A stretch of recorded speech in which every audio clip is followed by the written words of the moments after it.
joined this evening by Detective Lieutenant William Donahue from the Massachusetts State Police, Captains John Mazerall and Captain Chris Barry from the Lexington Police Department, and my Chief of Homicide, Adrian Lynch.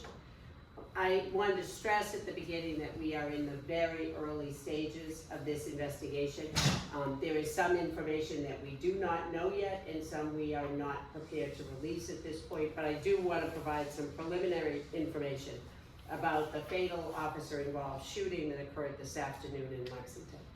What we do know is that about 1:40 this afternoon, Lexington Police received a 911 call from a resident of Mason Street reporting that his son had injured himself with a knife and was in the home, asking the police to come to the house.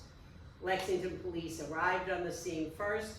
They were followed shortly thereafter by members of the Northeastern Massachusetts Law Enforcement Council, often referred to as NEMLEC, who were in Lexington for some Patriots Day events and responded to a call that had gone out over the radio.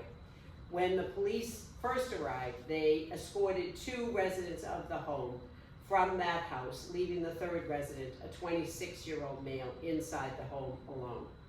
Shortly after the police had moved those other residents from the home and were setting up outside on the street, that 26-year-old man ran from the home in possession of a large kitchen knife and advanced on the officers. 2 attempts were made to use less lethal force. They were not effective. The man continued to advance and was fatally shot by a Wilmington police officer assigned to NEMLEC. The 26-year-old man died of his injuries on scene. The Wilmington officer who had fired that shot was transported to an area hospital as a precaution. That is essentially where we are right now. As many of you know, our process in these cases is since 2018, is that we will request, once we have completed the gathering of all of the evidence, we will eventually be requesting an inquest from the court. That is a judicial proceeding conducted for the purpose of finding the facts and circumstances surrounding the death and having the judge make a determination as to whether any criminal conduct has occurred. At the conclusion of that inquest process, which the family of the deceased, as well as the officer and their attorneys, are permitted to attend, all records, photos, audio recordings, everything that has been presented in court by statute will be disclosed to the public. We are not, because the family has not finished making notifications, releasing the name of the deceased at this point. And I would say that the family has asked me to convey that they might be allowed to grieve in private over the next few days.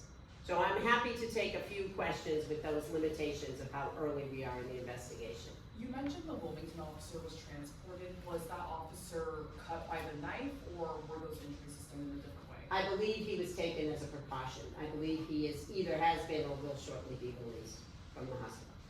Did you have any interaction, your officers, with this person? You mentioned that he was in the house and then ran out. Was there a discussion, any kind of conversation, any? That's part of the investigation right now. We'll make an assessment of what happened out there. Are you able to say why he ran out of the house? We do not know that. When you say these officers were in town from NEMLEC for the Patriots Yes. Day, were they here doing details, or were they involved in some of the events and they just responded to a call that they got? They happened to be here.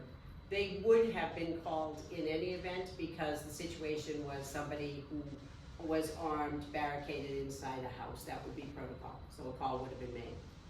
It sounds like this person may have, I know this is all under investigation, but they harmed themselves, maybe perhaps some sort of mental health call. What would you say to family members, parents who may encounter a similar situation in the end, don't want an outcome like this? What should a parent or a family member do if something like this arises, where they may have harmed themselves? Well, in this case, the family had made a determination, as I understand it, that the medical attention was needed. So they had made that call for medical attention. The police, as would be their practice, would try to separate anyone else to prevent anything further happening. That's what they had done. They set up a perimeter outside. It would be their practice at that point to just wait for the person to come out. You know, in the terrible circumstances of today, he suddenly rushed the officer still clutching the knife. Do we know if Lexington police have been to this house for any kind of similar call in the past? The address was known to the police, yes.